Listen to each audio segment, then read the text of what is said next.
Сәлем баршаңызға, сіздермен дәрігер Бағдат Сейтқазыұлы. Егерде сіздің буындарыңыз ауыратын болса, сахарный диабет болған болса, артериалдық гипертонияңыз болған болса, асқазан ішек проблемалары, запор, тағы басқа ішқату, онда сізге осы керемет дәрі көмектеседі. Мен бүгін сіздерге қара зере майының біздің ағзамызда қаншалықты түрде пайдалы екенін түсіндіргім келіп тұр. Видео өте маңызды болады. Каналдерге лайк басып комментарий кетіңіз. Ал мен бастаймын. Қара зере майы туралы жалпы статьялар іздедім. Ағылшын тілінде көптеген зертханалық жұмыстар жүргізілген екен. Мен өзім оқыған кезде, өзім айтқан кезде шок болдым. Действительно доказанный заттар екен. Ссылкасын қалдырып кетемін. Сіздерге мына статья осы жерде бәрі жазылып тұр. Қандай системаға, қандай көмегі бар екен бәрі жазылып тұр, кешіріңіздер.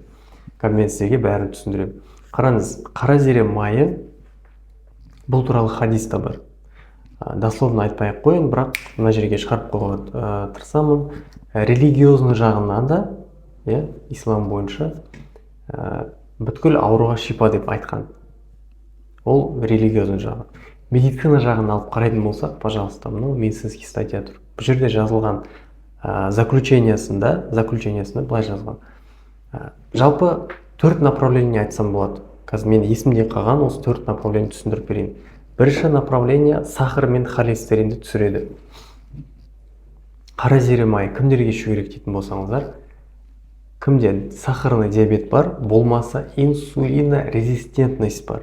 Инсулинорезистентность дегеніміз не? Ол преддиабет деген сөз. То есть сахарный диабетке дейінгі состояние, когда адамда лишний вес, артық салмақ, қайта-қайта қарын аша береді, аузынан жағымсыз иіс шығады, ұйқысы дұрыс емес, ожирение семіріп кеткен, давлениесі пайда болды, сізде уже подозрение инсулинорезистентность деген мәселе туындайды.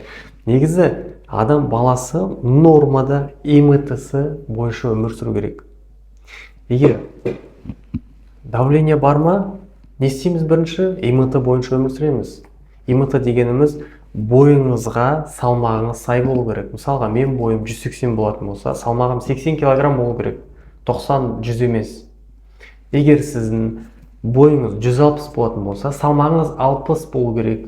80-90 емес, түсінесіз бе? Дәл сол секілді ең бірінші жұмыс жасау керек. Егер деніңіз сау болған қаласаңыз, артық салмақпен күресіңіз. Ең бірінші задача осы. Любой аурудың основасында диета жатады. Егер дұрыс емес тамақтанатын болсаңыз, егер вовремя витаминдер ішпейтін болсаңыз, профилактика жасамайтын болсаңыз, күте беріңіз, ауру келеді. Сахарный диабет және де холестерин уровень регулировать ететін компоненттер бар. Екені дәлелденген осы черный тминда. Мен қазір именно қандай черный тмин деп айтпаймын, жалпы қара зере май туралы айтып жатырмын. Қалай ішу керек бәрін түсіндіретін боламын. Ол бірінші направление. Егер инсулин резистентностьтан құтылғыңыз келсе, егер холестерин жоғары болған болса, маған келетін пациенттердің почти бәрінде бір 10 адам келсе, сол 10 адамның 8 или 7-інде холестерин жоғары болып келеді. Неге? Өйткені профилактика ретінде ешқандай дәрі ішпейді ешкім. Өз-өздерін сақтамайды қазір ешкім. Ешқандай витаминдер ішпейді, дұрыс тамақтанбайды даже. Сол себепті бірінші направление сахарный диабет, холестерин уровень реттегіңіз келсе, қара зере майын алып іше беріңіз. Особо ешқандай побочный эффектісі жоқ бұл заттың. Екінші направление буын аурулары. Егер суставтарыңыз ауыратын болса, суставный синдром, болмаса опорно-двигательный системаңызда проблем болса, не ол опорно-двигательный система? Ол біздің сүйек, хрящевой ткань, сүйектеріміз, буындарымыз, синовиальная оболочка, барлық жилкалар, соның барлығы біздің буындарымыз және сүйектеріміз осы опорно-двигательный система деп есептеледі. Осының барлық проблемасын артрит, артроз, воспаление, ағзаңыздағы, қаныңыздағы, суставтарыңыздағы воспаление, ауру сезім, осының бәрін қойдыратын, тоже дәлелденген, пожалуйста, қолданыңыздар. Қара зере майын ішесіздер. Екінші направление айттым. Үшінші направление қан тамыр жүйесін тазалау. То есть сердечно-сосудистое заболевание деп айтып жатады. Орысшадан айтқан кезде ол әлемдегі бірінші орын смертностьтан осы ауру тұр. Әлемдегі адамдар ең көп қайтыс болатын причина осы қан тамыр жүйесінің аурулары, инфаркт, инсульт. Алдын алу ретінде, пожалуйста, қара зере майын ішсеңіздер болады. Үшіншісі, артериялық гипертония мен қан тамыр жүйесінің аурулары барлық. Профилактика ретінде инсульт, инфаркт тағы басқа. Төртіншісі, ол бізде артық салмақтан айырылу үшін және де метаболический процесстерді возобновление деп айтады орыстар. То есть метаболический процесс дегеніміз бүткіл ағзамыздағы клеточный уровеньдағы болып жатқан құбылыстар, обмен энергии, обмен компонентами неше түрлі. Біздің ағзамыз просто әшейіннен жұмыс істемейді ол. Білесіз бе, қанша мыңдаған, триллиондаған процесстер жүріп жатыр. Қазір мен сөйлеп жатсам, мысалға мен ішімде қанша түрлі құбылыстар, оның барлығы обмен энергии болады. Обмен данными, обмен энергиями, осының бәрі жұмыс жасап жатыр.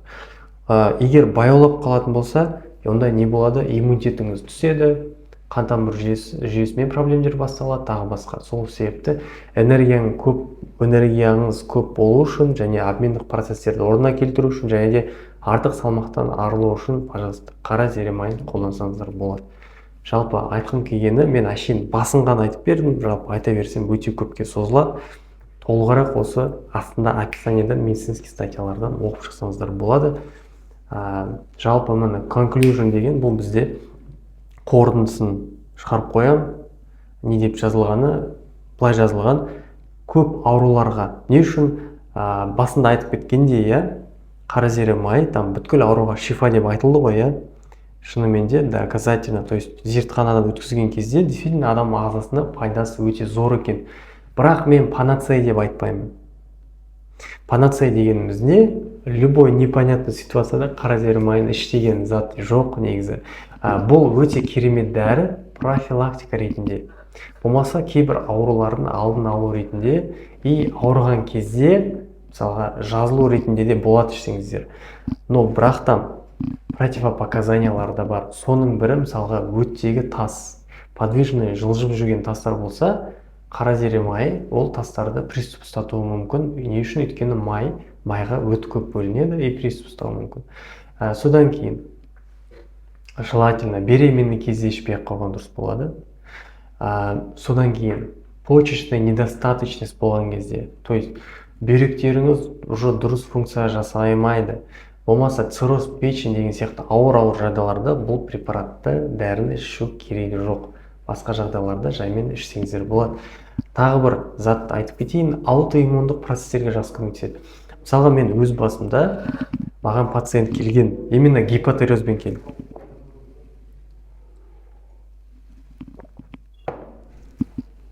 Гипотериоз дегеніміз не? Ол қалқанша без проблемасы. Гормоны 7-ге өсіп кеткен еді. Ойлаңызшы, ТТГ гормоны 7-ге өсіп кеткен. 3 ай ішті, қара зере маймен бердім 3 ай бойы. 3 айдан кейін 4-ге түсті. 4-ге түсті ТТГ гормон. Сол үшін осы айтқым келгені.